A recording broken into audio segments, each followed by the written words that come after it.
मोदी जी ऐसा काम मत कीजिए जो आने वाले 50 साल में भी बीजेपी के नाम से भी लोग डंडा लेके भागने लगे। ऐसा काम मत कीजिए। सर, आंदोलन को 6 महीने 26 तारीख को हो गया, आपने काला दिवस के रूप में पूरे देश भर में मनाया, लेकिन सरकार का कोई भी रिएक्शन नहीं आया। सरकार का रिएक्शन आ जाएगा जब आप फुर्सत हो जाएगी। हमें कौन सी परेशानी आ रही है 6 महीना में? क्यों दिक्कत नहीं हो रही? हमें कोई दिक्कत ना। 350 से ज़्यादा किसान शहीद हो गए यहाँ पर। देखो, किसान शहीद हो गए, इस बात का तो किसान को दुख है, सरकार को तो कोई दुख है नहीं। ये तो हमें दुख है, हमारे भाई थे, हमसे बिछड़ गए, हमारे बाप थे, हमसे बिछड़ गए। रोज हवा चला, कहीं टेंट उड़ जाए, कहीं कुछ हो जाए, बारिश पड़े और टेंट में पानी भर जाए, आप कह रहे दिक्कत ही ना। किसान को तो कर्म है कष्ट झेलना। खेतों पे ना रहते कष्ट में, झाड़ में कर, झुंड में कर, सब में कर निकल के रात को जाए, वहाँ सांप बैठे रहे, जब इसकपरिया बैठे रहे, कौन देखेगा जी? अध्यक्ष साहब, यही तो सरकार कह रही है कि 70 साल से किसान कष्ट झेल रहा, अब उसको हम आज़ादी देंगे इन कानूनों से। सरकार का यही तो दुख रोना है कि जो 70 साल में नहीं हुआ उससे बड़ा सत्यानाश ये 7 साल में कर गए। वो कैसे? भाई सारी प्रॉपर्टी सरकारी इन्होंने बेच दी, किसान को ये गिरवी धरने को चल दिए इन कानून के उस सपोर्ट में। जो 70 साल में नहीं हुआ किसान के साथ, उन्होंने 7 साल में कर दिखाया। यही तो दुख है। कह रहे हैं कि जो पब्लिक सेक्टर है, जो सरकारी कंपनियां, वो नुकसान में जा रही है, इसलिए बेचना पड़ रहा है, मजबूरी है। कंपनियों की चिंता है, किसान की चिंता कहाँ? यही तो हम कह रहे हैं। बस सरकार को कंपनियों की चिंता, किसान की चिंता कहाँ है? 2 किसान से मरे, वो झूठ के वो गिद्ध वाले आंसू दिखा दिए उन्होंने। यहाँ 350 किसान मर गए। एक ट्वीट किया उन्होंने? नहीं, ये तो नहीं किया ट्वीट तो नहीं। क्यों? क्योंकि किसान से मोह नहीं है, वो ढोंगी है। अब सरकार को तो मोह नहीं, प्रधानमंत्री को मोह नहीं, तो अब किससे उम्मीद लगाए बैठे हो आप लोग? हमें उम्मीद है अपने बल भरोसे और ऊपर वाले पे उम्मीद है। किसान अपने बल भरोसे काम करता है, खेत में अगर कमाई करता है तो अपने कर्मों से करता है। सरकार के ऊपर कहाँ है? सरकार में तो डंडा देकर जिस दिन चाहेंगे वो निकाल लेंगे। अभी तो सरकार को हिला रहे हैं। जो तिल्स्म इन्होंने बनाया था जुमलाबाजी का, उस तिल्स्म को तोड़ रहे हैं धीरे धीरे। अब जो इनके भक्त थे वो भक्त टूटते चले जा रहे हैं, वो उनको दिखती चली जा रही है कि ये किसान को बेचने वाले हैं। जागरूक हो रहे हैं लोग, किसान जागरूक हो रहे हैं। किसान। और सबसे बड़ी बात ये है कि इस देश का युवा, जो मोदी फैक्टर का जो युवा था, मोदी के साथ युवा जुड़ा था, आज वो युवा टूट करके, ये देखो कितने युवा ही तो है, कितने बुढ़े हैं। युवा इस संगठन से जुड़ने लगा है, किसान यूनियन से जुड़ने लगा है, किसान आंदोलन से जुड़ने लगा है। और जिस दिन पूर्ण रूप से युवा जागरूक हो जाएगा, कानून में कहा 5 मिनट में बदला देंगे। इस आंदोलन में बुजुर्गों की तो दाद देनी पड़ेगी, इन्होंने ठिकाना नहीं छोड़ा, मुकाबला जम के करा बुजुर्गों ने। देखिए, जब काम आता है किसान का तो ये अपने बच्चों को भेज देते हैं, आप खेत को देखो, हम यहाँ बैठे हैं। और जब किसान का काम ख़त्म हो जाता है फिर कह देते हैं आप बच्चे यहाँ आ जाओ।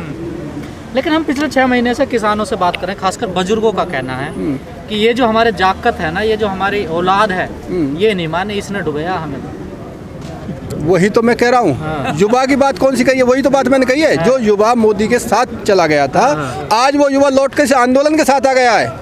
और जब पूर्ण रूप से ये आंदोलन के साथ आ जाएगा तो 5 मिनट में ये कानून भी खत्म हो जाएंगे, MSP गारंटी कानून बनेगी और मोदी जी ऐसे 70 जेबन बोलेंगे। सरकार कहाँ मजबूत नजर आ रही है जो पीछे नहीं हटनी चाह रही? क्योंकि हर सरकार को अपने वोट बैंक का डर होता है कि कहीं मेरा वोट बैंक खिसक ना जाए, मुझे वोट ना दे, लेकिन सरकार ठस से मच नहीं हो रही। बड़े बूढ़े की एक कहावत है, जाके उतर गई लोई वाको का करे को, ये है बेशरम। बेशरम का कोई ठिकाना नहीं होता, उन्हें ना किसी का डर होता ना भय। शर्मदार के डर भय होती है। ये है बेशरम लोग।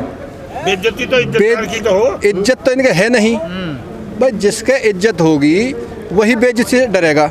अभी जितने भी आपके सामने चुनाव हुए, सब में शिकस्त खाते चले जा रहे हैं। और इससे बड़ी बेइज्जती क्या कराएंगे? केवल ये एक बात पर टिके हुए हैं कि आप कॉरपोरेट जगत का आप भला करो, और जिसको भी ये चुनेंगे, किसान जिसको भी चुन के भेजेंगे, आप उन MLN को खरीदोगे। ये इनके सोच है। लेकिन अगर ऐसा हुआ है, अगर ऐसा होता है, यदि MLA बिकने लगे तो ये किसान है, ये लाठी लेकर उन MLN को पीटना शुरू कर देगा। MLA बिकना ही बंद कर देंगे जब इनके होश ठिकाने आएंगे, जब इन बेशरमों को शर्म आएगी। कि सरकार के हाथ में बात रही ना हो, निकल गई। सरकार के हाथ में ना तो किसके हाथ में? अडानी अंबानी के हाथ में है। आप यही तो कहलवान जा रहे हो, अडानी अंबानी के हाथ में है। अडानी अंबानी भी जब आँख खोलता है तो किसान के ही पशु के दूध की चाय पीता है, किसान की ही अन्न की रोटी खाता है। अडानी अंबानी कोई भगवान नहीं है। वो भी इस इस धरती पर ही पैदा हुआ है, इस धरती पर ही मरेगा। अब 6 महीने बाद क्या नई व्यवस्था बनाई है आप लोगों ने? 6 महीने बाद निकल के जो टारगेट था आप लोगों का, जो 6 महीने अभी हमारे निकले, उसमें हम 6 महीने का राशन लेकर स्टार्टिंग में हम चले कि सरकार भाई बेहा बेशरम तो है ही, पर 6 महीने में सुधरेगी। एक हमें उम्मीद थी कि 6 महीने में, लेकिन ये नहीं सुधरी। अब 6 महीने बाद ये आपके सामने ये रेल के डिब्बे की तरह एक ट्रॉली खड़ी है सामने, इस तरीके से अब मकान बनाने शुरू कर दिए। और अब 6 महीने हो जाओ या 6 साल हो जाओ, खाने की हमें कोई दिक्कत है नहीं। खेतों में करते, जिसे बैठ के घर खा रहे उसे यहाँ बैठ खाते रहे। रणनीति में फेलियर हो गया कि ये सरकार नहीं मान पाई बात, कहीं चूक हो गई क्या? कोई किसान की कोई चूक नहीं है, बेहा के सामने समय लगता है बेहा को सुधारने में, और पूर्ण रूप से इसमें कई चीज़ सुधरेंगी। सरकार सुधरेगी, कॉर्पोरेट जगत सुधरेगा, और जो बिकाऊ मीडिया है वो भी सुधरेगी। आप बेहा बता रहे हो, मोदी जी कभी आंसू टपक जहाँ बड़े गंभीर, ये ड्रामेबाज के यही तो बेहापना है, यही बेहापना है। जिस बेहा को ये समझ में नहीं आ रही कि यहाँ 6 महीने से किसान पड़ा है, वहाँ बैठे बैठे 2 किसानों के लिए आंसू टपका रहा है। जो एक ट्वीट नहीं कर पाए, पूरे अंतर्राष्ट्रीय मीडिया ये कह रही है कि इससे बड़ा धोखेबाज और इससे बड़ा झूठा कोई प्रधानमंत्री नहीं है। तो ये छोटी बात है कि देश की बेइज्जती नहीं है। मगर इनके जिला पंचायत हरा दिए, यही तमीज सिखा दी हमने, आगे को सिखा देंगे, विधायक भी हरा देंगे इनके। जिला पंचायत को जीता है इनका क्या? सबली सीट जिला पंचायत ये लेते थे, कोई सीट नहीं निकली है, 2-4 निकली हैं, वो भी बेईमानी से। ऐसे जीत गए फिर भी ना जीत, बेईमानी से है वो, उन्हें भी खत्म कर देंगे। कोई विधायक भी नहीं बनेगा, देख लेना। मुजफ्फरनगर में तो भारतीय किसान यूनियन का क्यों, जहाँ दावा कर रहे थे वहाँ क्यों नहीं जीत के जाएगा? जहाँ दावा कर रहे थे बंगाल में, वहाँ क्यों नहीं जीत गए? दावा तो हर पार्टी, देखो हम नहीं बनाए हैं, हम इन्हें खो देंगे, बात खत्म। ठीक है, नहीं है होगा कैसे ये तो बताओ। हराएंगे ना, अब ऑप्शन मिल गया। हाँ बिल्कुल, पहले तो विकल्प नहीं था। नहीं सब कुछ है, हम वोट नहीं देगा कोई भी नहीं है, और पार्टी बनाएंगे, पार्टी तो बहुत है। किसान तो चुनाव लड़ते नहीं है, राजनीति भी पार्टी तो किसान थोड़ी वोट तो हमारी गिरती हैं, वोट नहीं देने देंगे भाई, वोट नहीं देने देंगे। किसकी वोट से जीतता है? किसानों से नहीं जीता क्या? नहीं वोट तो आप दोगे नहीं, तो इस पार्टी को नहीं देंगे। 2014 में आपके पास विकल्प नहीं था, 2019 में विकल्प नहीं था आपके पास, 2017 में विकल्प नहीं था। अच्छा, तो इस पार्टी विकल्प मिल गया। नहीं, हम जहाँ मिल गया इसको हराएंगे, बस हराएंगे, दूसरे को लाएंगे, चाहे कोई भी हो, चाहे कोई भी हो। अच्छा ये है कहना। हाँ, इनको नहीं बनाएंगे अब, इनको नहीं बना, क्योंकि फिर कांग्रेस लानी पड़े, पर इनका विधायक भी गांव में नहीं बढ़ेगा, ऐसा इलाज कर देंगे। बंसी भारिया लगा रहे हैं, सवाल है महेश शर्मा हराएंगे।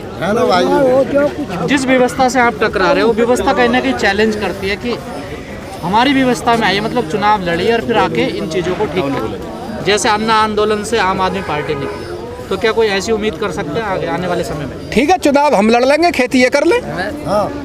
भाई हमारे चैलेंज को ये स्वीकार करें, इनके चैलेंज को हम स्वीकार करते हैं। हम चुनाव लड़कर संसद चला लेंगे, पार्लियामेंट विधानसभा चला लेंगे, लेकिन ये खेती कर लें। जब किसान चुनाव लड़ेगा, किसान संसद में बैठेगा, खेती कौन करेगा? ये भूखे मरेंगे? ये पूरे देश को भूखा ही मारना चाहते हैं क्या? दिक्कत तो सर आप लोगों को, उनको थोड़ा ही तो आराम से बैठ। हमें दिक्कत है, हमारी दिक्कत है, हमसे ही पैदा हुई दिक्कत, हम ही ठीक कर लेंगे। सरकार से क्या कहना चाहोगे? सरकार से ये कहना है अभी भी वक्त है, अभी 6 महीने हुए हैं, अभी वक्त है, अभी आप सुधर जाइए। 2022 के चुनाव में यूपी विधानसभा आपकी साफ हो जाएगी, और यूपी विधानसभा साफ होने का मतलब है कि आपको 2024 में 4 सीटें भी नहीं मिलेंगी, छुट्टी हो जाएगी। और आने ऐसा, मोदी जी ऐसा काम मत कीजिए जो आने वाले 50 साल में भी बीजेपी के नाम से भी लोग डंडा लेके भागने लगे। ऐसा काम मत कीजिए।